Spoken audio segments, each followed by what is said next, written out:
What's the meaning of bullying?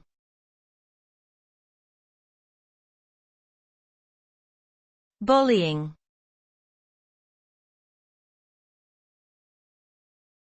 Bullying.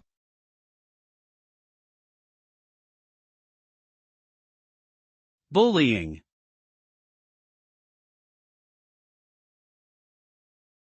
Bullying.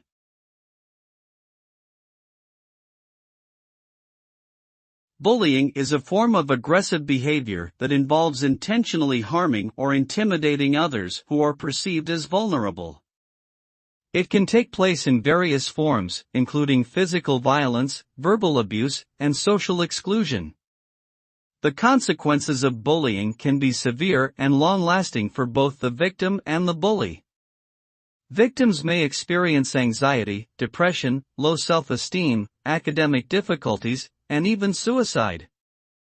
Bullies may also suffer from mental health issues and have difficulty forming healthy relationships in the future. Overall, bullying creates a toxic environment where everyone suffers, and it should be addressed and prevented through education and intervention programs.